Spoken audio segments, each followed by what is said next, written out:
ฮัลโหลสบายดีนักเรียนทุกคนนั่นแหละครับผู้ติดตามทุกคนอาจารย์เพชรสวรรค์เนาะกลับมาอีกครั้งหนึ่งในการสอนบทเรียนให้ทุกคนนั้นได้เรียนรู้ไปพร้อมกันแสดงว่าปัจจุบันนี้เราก็รู้นำกันเนาะว่าเป็นยุค AI เนาะฉะนั้นแหละอาจารย์มื้อนี้จะได้มาสอนเกี่ยวกันครับการนำใช้ AI ซึ่งว่ามันมีหลายอันเนาะแต่ว่าหลักๆที่ว่า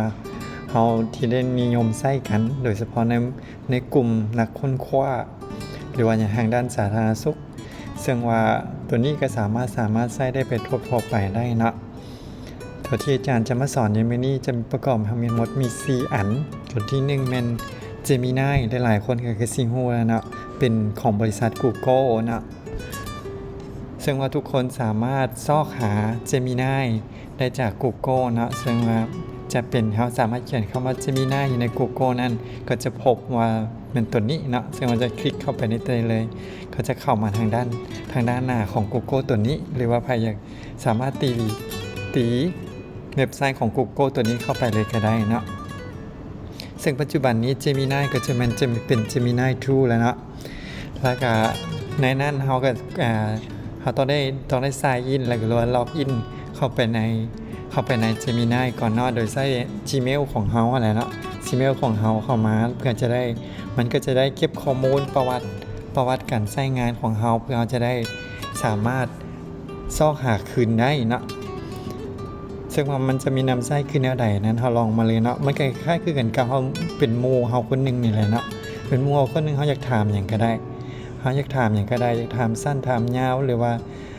ครอบคลุมตัวใดก็ได้เนาะยกตัวอย่างเช่นว่าอาจารย์จะถามสบายดีเล่าก็ได้นะอย่าง Hello Gemini สิก็ได้เนาะมันสามารถสบายดีแล้วก่อนก็ได้ล้มกันเป็นคล้ายๆคือโมนี่แหละเนาะเป็นคล้ายๆเป็นคอมพาเนียนเป็นเราเป็นโมที่ปรึกษาสามารถให้ข้อมูลเราได้ยกตัวอย่างเช่นว่าเรากำลังซอกเวียกอยู่ว่าเราก็บ่แน่ใจว่าเราจะเฮ็ดเวียกตัวใดมันจึงจะได้ดีเนาะเราก็สามารถใช้เป็นภาษาลาวก็ได้ใช้ภาษาไทยก็ได้ใช้ภาษาอังกฤษก็ได้เดี๋ยวเราลองไปทีละอันเนาะ How to choose the right job นะยกตัวอย่างเช่นว่าเราจะซอกเวียกตัวที่ว่ามันถือกับเราได้คือแนวใดเนาะซึ่งว่า Gemini เขาก็จะตอบมาคือในนี้เนาะมันก็จะตอบมาอันค่อนข้างยาวแน่เนาะถ้าเราอยากให้มันตอบสั้นเราก็บอกว่าตอบสั้นขึ้นนี้แน่ก็ได้นะมันก็ยกตัวอย่างเช่นว่า please provide the short answer นะยกตัวอย่างเช่นให้ตอบสั้นขึ้นนี้ยกตัวอย่างสินะมันก็ตอบสั้นให้เราสรุปแบบย่อๆสั้นๆให้เราเนาะมันก็จะตอบสั้นๆให้เราคือในนี้ยกตัวอย่างเช่นว่าเขาจะเลือกเรียกที่มันถูกต้องได้คือได้ใดก็ที่1ก็แม่นก็ที่1ก็จะแม่นเว้าเรื่องอันนั้นเนาะที่1ก็จะแม่นเว้าเรื่องว่าเราต้องฮู้จักตัวเองเฮาว่าเฮาถนัดเรื่องใดยกตัวอย่างเฮามีความสามารถเรื่องใดแล้วก็เฮาสนใจเรื่องใดแล้วก็คุณค่าของเฮาเป็นหยังแล้วมันก็ให้เฮ็ดอื่นๆเนาะยกตัวอย่างนี่นะตัวนี้ก็เป็นรายละเอียดตัวนี้เป็นรายละเอียดของมันเนาะว่ามันเป็นขึ้นได้ใดว่ารายละเอียดของเฮาต้องเฮ็ดหยังคือหยังแน่เนาะเราก็สามารถถามไปเรื่อยๆเนาะแล้วนอกจากนั้นมันก็จะมีซอสที่เราพอมาซอสที่มันเอามานี่นะเอามาจากใส่เนาะเราลองใส่คำถามเดียวกันนี่เนาะลองไปถามเบิ่งอยู่ใน AI ตัวอื่นๆดูว่ามันจะให้คำตอบของเรามาขึ้นได้แน่เนาะยกตัวอย่างเช่นเรา copy อย่างนี้เนาะ copy ตัวคำถามของเรานี่ครับไปใส่ใน ChatGPT นะว่ายกตัวอย่างตัวนี้ ChatGPT นี่เขาก็ดีแท้ก็จะล็อกอินหรือ sign in เข้าใน ChatGPT ก็จะดีกว่านะเพราะว่ามันจะสามารถ complete ในการนำไส้ได้เนาะยังตัวนี้เป็นเวอร์ชันที่ฟรีแล้วอาจารย์ไส้นี้เขาก็มาจากไส้ chatgpt.com นี่เนาะเราลองมาถามคำถามหนึ่งคำถามเดียวกันเบิ่งเนาะ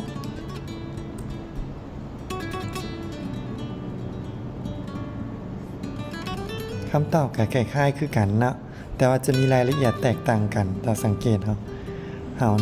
สังเกตเบิ่งตัวนี้มันบอกว่ามี7อันที่เราต้องได้เฮ็ดเนาะมี understand เกี่ยวกับเข้าใจตัวเองคล้ายๆคือกันนะ แล้วก็ให้ซอกเวียกเบิ่งคล้ายๆคือกันเนาะแต่ว่าอยู่ในนั้นเนาะมันจะต่างกันเบิ่งรายละเอียดเนาะซึ่งว่าตัวกูเฮาเห็นสังเกตเห็นว่า Gemini นี่จะมีรายละเอียดหลายกว่ากับ ChatGPT เนาะลองถามอันเดียวกันดู Please provide short answer ว่ามันจะให้ช็อตขนาดไหนคล้ายๆคือกันนะตัวนี้ก็ให้ know yourself ตัวนี้นี่คำตอบมันก็คล้ายๆกันแต่ว่าสิ่งใกล้เคียงสิ่งที่แตกต่างกันนั้นมันจะบ่มี source เนาะมันจะบ่ได้บอกว่ามันเอาคำตอบนี้มาจากไสบอกคือ Gemini ที่ว่ามันบอกมันเอาคำตอบมาจากไสเนาะสังเกตเห็นเนี่ยว่ามันเขียนออกมาเลยแต่บ่มี source เราสามารถคลิกซอสเข้าไปได้เลยเนาะว่าซอสของมันเอามานั่นมันเป็นคือแนวใดเนาะแต่ว่าตัวนี้แต่ว่าคำตอบมันเอามาคล้ายๆคือกันนะมี7อันนะตัวนี้ก็1 2 3 4 5 6มันจะตอบตัวนี้จะให้7อันตัวนี้จะให้6อันเนาะจะให้แต่ความแตกต่างกันคือนั้นแต่ว่าโดยรวมแล้วก็คล้ายๆคือกันเนาะเพียงแต่ว่าสิ่งที่แตกต่างกันยังเห็นได้ชัดนี่มันไม่บ่มีซอสเนาะเฮานำออกมาบ่ได้ว่าคำตอบของนั้นมันน่าเชื่อถือได้ขนาดใดจะแตกต่างกันบ่นั้นแล้วเราลองมาใส่ตัวที่3ลองมึงเนาะตัวที่3มัน perplexity นะ perplexity เราลองมาเบิ่งคำถามเดียวกันนี่นะ how to choose the right job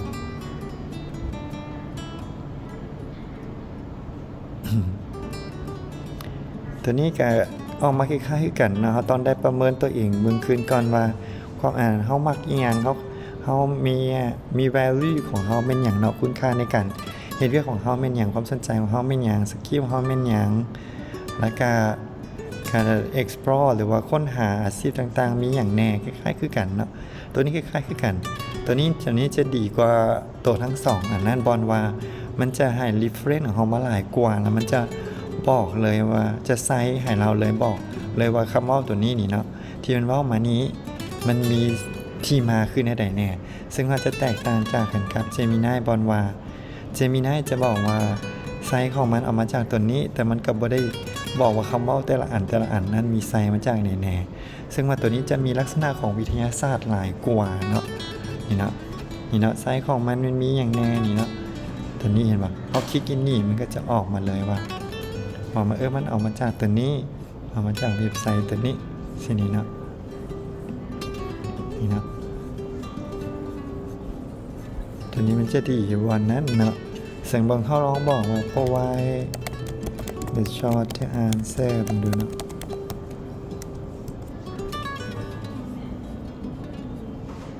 ตัวนี้มันก็ให้ short answer คล้ายๆคือกันเนาะ set priority หรือว่าเบิ่ง experience network แล้วก็อื่นๆเนาะตัวนี้ก็ถือว่าใช้ได้คือกันแต่ตัวนี้จะถ้าหากเทียบกับ3ตัวนั้นท่านจะสังเกตเห็นว่าเรื่อง reference นี่เนาะมันเรื่อง reference นี่มันจะได้ดีกว่ามันจะบอกอย่างชัดเจนและหลายกว่าเนาะแล้วตัวที่4เนาะตัวที่4ที่ว่าเฮานิยมใช้กันโดยเฉพาะมันอยู่ในเครือข่ายของ academic หรือว่าทางด้านวิชาการนี่ก็จะเป็น Copilot เนาะซึ่ง Copilot ซึ่งว่า Copilot นั้นสามารถซอกได้เนาะจากGoogle เขียน Copilot นี่เนาะเอา Copilot อย่างนี้เนาะมันก็จะออกมานี่เนาะจะเป็นตัวนี้ให้เราเลือกตัววิทย์นี่ซึ่งว่าอาจารย์ในไซน์อินออกมาแล้วอาจารย์จะได้หน้าตาขึ้นอันนี้จะเว็บมันจะเปลี่ยนไปขึ้นอันนี้หรือบางคนก็จะเปลี่ยนไปอีกแบบหนึ่งเนาะแล้วแต่ซึ่งว่าเราต้องได้ไซน์อินในการใช้ Copilot ซึ่งว่า Copilot นี่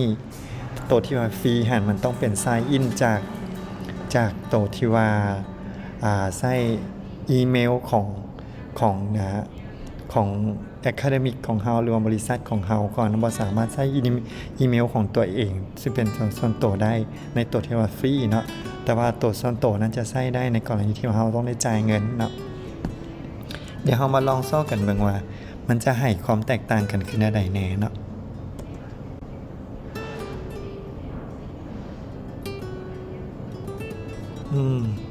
ตัวนี้ก็คล้ายๆคือกันเนาะ เนาะคล้ายๆคือกันเนาะตัวโก้ให้หลอดนี่ก็บ่ให้ reference นะอาจจะต้องได้ถามมันลองเบิ่งดูว่า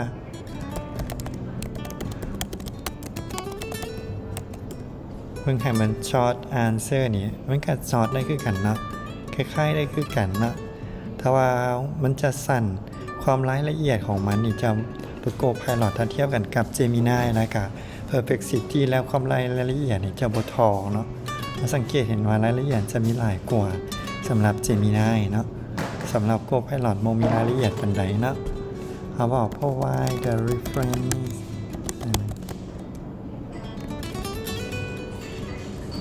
เนาะเขาให้ว่าแหล่งที่มาของข้อมูลของเขานี่เป็นที่ใดมันก็